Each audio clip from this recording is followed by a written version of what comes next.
Good morning students class +1 subject Punjabi students अज आप अगली कहानी करांगे। ये हैगी है बेटा परी कथा। तो परी कथा वो हुंदी आ जिहड़ी परियां जां शहजादियां दे नाल संबंधित हुंदी आ ते काल्पनिक हुंदी आ बट रोमांटिक हुंदी आ। इस तरह नील कमल काफ़ी लेंथी कहानी आ, मैं तुहानूं मेन समझा दिंदी आ भी किसी शहर दे विच एक सौदागर जदों वपार करन दे लई घरों तुरन लगदा तां उहदी पत्नी उहनूं पुछदी आ कि घरों जाण तों पिछों उसनूं भी उहदी सुख शांति दा किवें पता लगूगा। तां सौदागर उहनूं एक चमकदी हुई छुरी दे दिंदा ते कह दिंदा कि जदों ये इस तरह चमकदी रहे उहनूं ठीक समझे, जदों काली पै गई उहनूं बीमार समझे ते जदों उहदे उपर लहू सिम पवे तां उहनूं मरिया होया समझे। तो सौदागर दोबारा पत्नी नूं उहदी सुख सांद पुछे जाण ते उहदी पत्नी उहनूं तलाअ दे विचों एक नील कमल दा फुੱਲ तोड़ के लिया दिंदी, उहनूं कुज्जे दे विच बंद कर दिंदी है ते कहंदी आ कि जदों तक वो खिड़िया रहे उहनूं राजी खुशी समझे, पर जदों वो मुरझा जावे तां उहनूं मुसीबत दे विच समझे। सौदागर वपार दे लई हीरे मोती लैके जदों दूजे देश दे राजे कोल जांदा तां हीरे मोती देखदे राजे दी निगाह जिहड़ी आ वो कुज्जे दे विच पानी तो बिना ताजे पए कमल दे फुੱਲ वल पैंदी आ। वो बड़ा हैरान हुंदा ते इहदी खासियत पुछदा वा। तां जिहड़ा सौदागर सी ਉਹ अपनी पत्नी दे नाल प्रेम बारे दसदा वा। तां ਇਹ सुन के ਜਿਹੜਾ राजा ਉਹਦੇ मन ਦੇ ਵਿੱਚ सुंदर गुणवान इस्तरी ਨੂੰ ਮਿਲਣ ਦੀ ਉਹਨੂੰ ਵੇਖਣ ਦੀ ਇੱਛਾ ਪ੍ਰਗਟ ਹੋ ਜਾਂਦੀ ਆ ਤਾਂ ਉਹ ਸਾਰੀ ਗੱਲ ਆ ਜਿਹੜੀ ਆਪਣੇ ਵਜ਼ੀਰ ਨੂੰ ਦੱਸ ਦਿੰਦਾ ਤੇ ਵਜ਼ੀਰ ਆ ਜਾਣੀ ਦੀ ਉਹਦੀ ਇਹ ਸਮੱਸਿਆ ਹੱਲ ਕਰਨ ਦੇ ਲਈ ਸੌਦਾਗਰ ਨੂੰ 6 ਮਹੀਨੇ ਆਪਣੇ ਰਾਜ ਦੇ ਵਿੱਚ ਰੱਖਣ ਦੇ ਲਈ ਮਜਬੂਰ ਉਹਨੇ ਕਰ ਲਿਆ ਤੇ ਦੂਜੇ ਪਾਸੇ ਇਹ ਕੰਮ ਆ ਜਿਹੜੀਆਂ ਫੱਫੇ ਕੁੱਟਣੀਆਂ ਉਹਨਾਂ ਨੂੰ ਸੌਂਪਤਾ ਤੇ ਜਿਹੜਾ ਅਸੰਭਵ ਕੰਮ ਆ ਉਹਦੇ ਵਿੱਚ ਮਾਹਰ ਸਨ ਫੱਫੇ ਕੁੱਟਣੀਆਂ। ਉਹ ਸੌਦਾਗਰ ਦੇ ਘਰ ਪਹੁੰਚ ਜਾਂਦੀਆਂ ਤਾਂ ਇੱਕ ਨੇ ਸੌਦਾਗਰ ਦੀ ਪਤਨੀ ਨੂੰ ਦੱਸਿਆ ਕਿ ਉਸ ਦੀ ਨਾਨੀ ਦੀ ਭੈਣ ਹੈ ਤੇ ਨਾਲ ਦੀ ਫੱਫੇ ਕੁੱਟਣੀ ਉਹਨੂੰ ਆਪਣੀ ਗੁਆਂਢਣ ਦੱਸਿਆ ਤੇ ਸੌਦਾਗਰ ਦੀ ਪਤਨੀ ਨੇ ਕਿਹਾ ਕਿ ਉਸਨੇ ਤਾਂ ਉਹਨਾਂ ਨੂੰ ਅੱਗੇ ਕਦੇ ਨਹੀਂ ਵੇਖਿਆ। ਤਾਂ ਪਹਿਲੇ ਜਿਹੜੀ ਫੱਫੇ ਕੁੱਟਣੀ ਆ ਉਹ ਬੋਲਦੀ ਆ ਕਿ ਉਹ ਉਦੋਂ ਬਹੁਤ ਛੋਟੀ ਸੀ ਜਦੋਂ ਉਹ ਤੀਰਥਾਂ 'ਤੇ ਚਲੀਆਂ ਗਈਆਂ ਸਨ। ਉਸਨੇ ਉਸਨੂੰ ਜਦੋਂ ਠੋਡੀ ਵੀ ਉਹ ਕਹਿ ਦਿੰਦੀ ਆ ਵੀ ਮੈਨੂੰ ਕਿਵੇਂ ਪਛਾਣਿਆ ਤਾਂ ਉਹ ਕਹਿ ਦਿੰਦੀਆਂ ਵੀ ਜਿਹੜਾ ਠੋਡੀ ਉੱਪਰਲਾ ਤੈਲਾ ਵੀ ਅਸੀਂ ਤਾਂ ਤੈਨੂੰ ਇਹ ਤੋਂ ਪਛਾਣ ਲਿਆ। ਤਾਂ ਸੌਦਾਗਰ ਦੀ ਪਤਨੀ ਨੂੰ ਯਕੀਨ ਹੋ ਜਾਂਦਾ ਕਿ ਦੋਨੇ ਔਰਤਾਂ ਝੂਠੀਆਂ ਨੇ ਕਿਉਂਕਿ ਜਿਹੜਾ ਤਿਲ ਸੀ ਉਹ ਤਾਂ ਉਹਨੇ ਉਦਣ ਹੀ ਸੁਰਮੇ ਨਾਲ ਬਣਾਇਆ ਸੀ। ਤਾਂ ਉਹ ਬੜੀ ਹੁਸ਼ਿਆਰੀ ਦੇ ਨਾਲ ਜਿਹੜੀਆਂ ਫੱਫੇ ਕੁੱਟਣੀਆਂ ਸੀ ਉਹਨਾਂ ਦੀ ਪ੍ਰਾਹੁਣਚਾਰੀ ਕਰਨ ਲੱਗੀ, ਉਹਨਾਂ ਨੂੰ ਸਾਗ ਦੇ ਵਿੱਚ ਉਹ ਭੰਗ ਰਲਾ ਕੇ ਖਵਾ ਦਿੰਦੀ ਆ ਜਿਹਦੇ ਨਾਲ ਉਹਨਾਂ ਨੂੰ ਨਸ਼ਾ ਚੜ੍ਹ ਜਾਂਦਾ। ਨਸ਼ੇ ਦੇ ਵਿੱਚ ਉਹ ਬੋਲਣ ਲੱਗਦੀਆਂ ਕਿ ਉਹ ਸੌਦਾਗਰ ਦੀ ਪਤਨੀ ਨੂੰ ਲਿਜਾ ਕੇ ਰਾਜੇ ਤੋਂ ਭਾਰੀ ਇਨਾਮ ਪ੍ਰਾਪਤ ਕਰਨਗੀਆਂ। ਜਦੋਂ ਨਸ਼ੇ ਦੇ ਵਿੱਚ ਘੂਕ ਸੌਂ ਜਾਂਦੀਆਂ ਤਾਂ ਉਹ ਸੌਦਾਗਰ ਦੀ ਪਤਨੀ ਉਹਨਾਂ ਨੂੰ ਮੰਜੇ ਦੇ ਨਾਲ ਬੰਨ੍ਹ ਕੇ ਅੰਦਰਲੇ ਕੋਠੇ ਦੇ ਵਿੱਚ ਬੰਦ ਕਰ ਦਿੰਦੀ ਆ। ਉਹ ਇਸੇ ਤਰ੍ਹਾਂ ਭੰਗ ਦੇ ਪਕੌੜੇ ਉਹਨਾਂ ਨੂੰ ਖਵਾਈ ਜਾਂਦੀ ਆ ਅਤੇ ਉਹ ਸੌਂਦੀਆਂ ਰਹਿੰਦੀਆਂ। ਫੱਫੇ ਕੁੱਟਣੀਆਂ ਦੇ ਕਈ ਦਿਨ ਵਾਪਸ ਨਾ ਪਰਤਣ 'ਤੇ ਰਾਜਾ ਵੀ ਕੀ ਕਰਦਾ, ਉਹ 2 ਠੱਗਾਂ ਨੂੰ ਸੌਦਾਗਰ ਦੀ ਪਤਨੀ ਨੂੰ ਲਿਆਉਣ ਦੇ ਲਈ ਇਹ ਕੰਮ ਸੌਂਪ ਦਿੰਦਾ ਤੇ ਦੋਹਾਂ ਠੱਗਾਂ ਨੇ ਸੌਦਾਗਰ ਦੇ ਭੇਸ ਦੇ ਵਿੱਚ ਸੌਦਾਗਰ ਦੀ ਪਤਨੀ ਦੇ ਕੋਲ ਪਹੁੰਚ ਕੇ ਉਸ ਨੂੰ ਦੱਸਿਆ ਕਿ ਉਸਦਾ ਪਤੀ ਬਿਮਾਰੀ ਦੇ ਕਾਰਨ ਮੰਜੇ ਤੋਂ ਉੱਠ ਨਹੀਂ ਸਕਦਾ ਪਰ ਉਹ ਉਸ ਨੂੰ ਮਿਲਣ ਦੇ ਲਈ ਤਰਸ ਰਿਹਾ ਹੈ।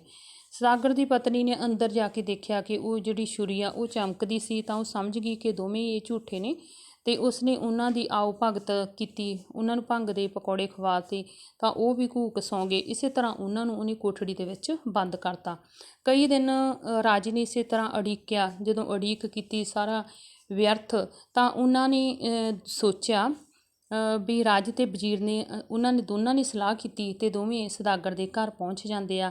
ਸੌਦਾਗਰ ਦੀ ਪਤਨੀ ਦਰਵਾਜ਼ਾ ਖੋਲ੍ਹਦੀ ਆ ਤਾਂ ਉਹ ਕਹਿਣ ਲੱਗਦੇ ਆ ਕਿ ਸੌਦਾਗਰ ਦੀ ਪਤਨੀ ਨੂੰ ਉਹ ਮਿਲਣ ਆਏ ਆ। ਤਾਂ ਸੌਦਾਗਰ ਦੀ ਪਤਨੀ ਕਹਿਣ ਲੱਗਦੀ ਆ ਕਿ ਉਹਦੀ ਦਾਸੀ ਆ ਅਤੇ ਉਹ ਬੈਠ ਕੇ ਭੋਜਨ ਛਕਣ ਫਿਰ ਮਾਲਕਣ ਨੂੰ ਮਿਲ ਸਕਦੇ ਆ। ਇਹਦੇ ਪਿੱਛੋਂ ਉਹ ਉਹਨਾਂ ਨੂੰ ਰੋਟੀ ਖਵਾਉਣ ਲੱਗਦੀ ਆ ਅਤੇ ਜਦੋਂ ਵੀ ਕੋਈ ਚੀਜ਼ ਸਬਜ਼ੀ ਜਾਂ ਰੋਟੀ ਆਦਿ ਲੈ ਕੇ ਆਉਂਦੀ ਆ ਤਾਂ ਉਹ ਭੇਸ ਵਟਾ ਕੇ ਆਉਂਦੀ ਆ। ਰਾਜਾ ਅਤੇ ਵਜ਼ੀਰ ਸਮਝਣ ਲੱਗਦੇ ਆ ਕਿ ਸੌਦਾਗਰ ਦੀ ਪਤਨੀ ਦੀਆਂ ਤਾਂ ਕਈ ਦਾਸੀਆਂ ਨੇ। ਜਦੋਂ ਉਹ ਤੀਜੀ ਵਾਰੀ ਆਈ ਤਾਂ ਵਜ਼ੀਰ ਉਹਨੂੰ ਕਹਿਣ ਲੱਗਦਾ ਕਿ ਤੁਹਾਡੀਆਂ ਜਿਹੜੀਆਂ ਸ਼ਕਲਾਂ ਉਹ ਆਪਸ ਵਿੱਚ ਮਿਲਦੀਆਂ ਜੁਲਦੀਆਂ ਨੇ। ਤਾਂ ਉਹ ਕਹਿਣ ਲੱਗਦੀ ਆ ਕਿ ਉਹ ਤਿੰਨੇ ਭੈਣਾਂ ਜਾਣੀ ਸੌਦਾਗਰ ਦੀ ਪਤਨੀ ਦੀਆਂ ਦਾਸੀਆਂ ਨੇ। ਵਜ਼ੀਰ ਕਹਿਣ ਲੱਗਾ ਕਿ ਜੇਕਰ ਉਹ ਸੌਦਾਗਰ ਦੀ ਪਤਨੀ ਨੂੰ ਰਾਜੇ ਦੇ ਮਹਿਲਾਂ ਦੇ ਵਿੱਚ ਪਹੁੰਚਾਉਣ ਦੇ ਲਈ ਉਹਦੀ ਮਦਦ ਕਰਨ ਤਾਂ ਉਹਨੂੰ ਬਹੁਤ ਸਾਰਾ ਇਨਾਮ ਦੇਣਗੇ। ਸੌਦਾਗਰ ਦੀ ਪਤਨੀ ਨੇ ਕਿਹਾ ਕਿ ਇਹ ਕੰਮ ਮੁਸ਼ਕਿਲ ਹੀ ਨੇ ਤਾਂ ਉਹ ਇੱਕ ਵੱਡਾ ਸਾਰਾ ਡੋਲਾ ਤਿਆਰ ਕਰਨ ਜਿਹਦੇ ਵਿੱਚ ਮਾਲਕਣ ਅਤੇ ਉਹ ਤਿੰਨੇ ਬੈਠ ਸਕਣ, ਪਰ ਸ਼ਰਤ ਇਹ ਹੋਵੇਗੀ ਕਿ ਉਹ ਮਹਿਲਾਂ ਤੋਂ ਉਰੇ ਆ ਜਿਹੜਾ ਉਹ ਡੋਲਾ ਨਾ ਰੋਕਣ ਨਾ ਮਾਲਕਣ ਨੂੰ ਬੁਲਾਉਣ। ਵਜ਼ੀਰ ਨੇ ਇਸੇ ਤਰ੍ਹਾਂ ਕੀਤਾ। ਵਜ਼ੀਰ ਨੇ ਡੋਲਾ ਤਿਆਰ ਕਰਵਾ ਲਿਆ।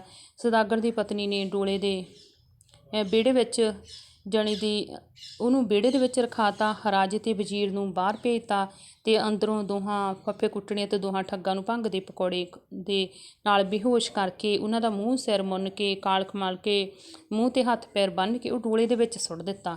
ਫਿਰ ਉਸਨੇ ਬਾਹਰ ਆ ਕੇ ਰਾਜੇ ਤੇ ਵਜ਼ੀਰ ਨੂੰ ਕਿਹਾ ਕਿ ਡੋਲੇ ਦੇ ਵਿੱਚ ਬੈਠਣ ਲੱਗੀਆਂ ਹਨ ਤੇ ਉਹ ਕਹਾਰ ਨੂੰ ਮੰਗਵਾ ਕੇ ਡੋਲਾ ਲੈ ਚੱਲਣ।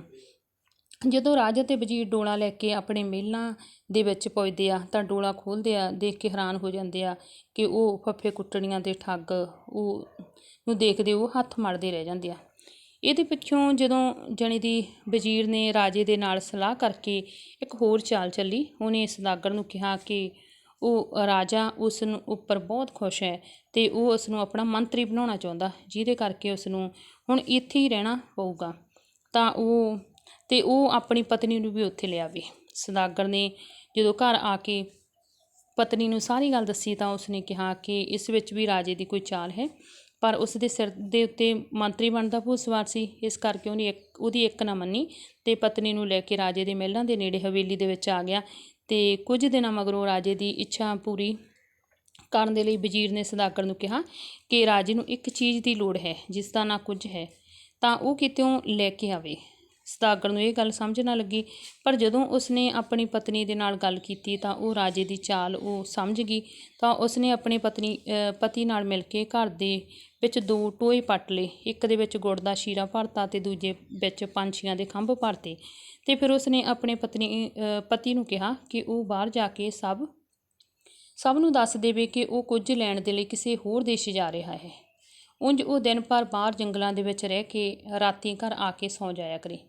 ਪਹਿਲੇ ਹੀ ਦਿਨ ਰਾਜੇ ਨੂੰ ਪਤਾ ਲੱਗ ਗਿਆ ਕਿ ਸੌਦਾਗਰ ਕਿਸੇ ਹੋਰ ਦੇਸ਼ ਚਲਿਆ ਗਿਆ ਹੈ। ਤਾਂ ਰਾਤ ਨੂੰ ਉਹ ਸੌਦਾਗਰ ਦੇ ਘਰ ਪੁੱਜਦਾ ਤਾਂ ਉਸ ਦੀ ਪਤਨੀ ਨੂੰ ਕਹਿਣ ਲੱਗਾ ਕਿ ਉਹ ਉਸ ਦੀ ਸੁੱਖ ਸਾਂਦ ਪੁੱਛਣ ਦੇ ਲਈ ਆਇਆ। ਸੌਦਾਗਰ ਦੀ ਪਤਨੀ ਨੇ ਉੱਪਰੋਂ ਖੁਸ਼ੀ ਜ਼ਾਹਰ ਕੀਤੀ ਤੇ ਉਹਨੂੰ ਪਾਣੀ ਆਦਿ ਪਿਲਾਉਣ ਲੱਗੀ। ਇੰਨੇ ਨੂੰ ਸੌਦਾਗਰ ਨੇ ਦਰਵਾਜ਼ਾ ਖੜਕਾਤਾ ਕਿ ਉਹ ਤਲਵਾਰ ਤਾਂ ਘਰੇ ਭੁੱਲ ਗਿਆ।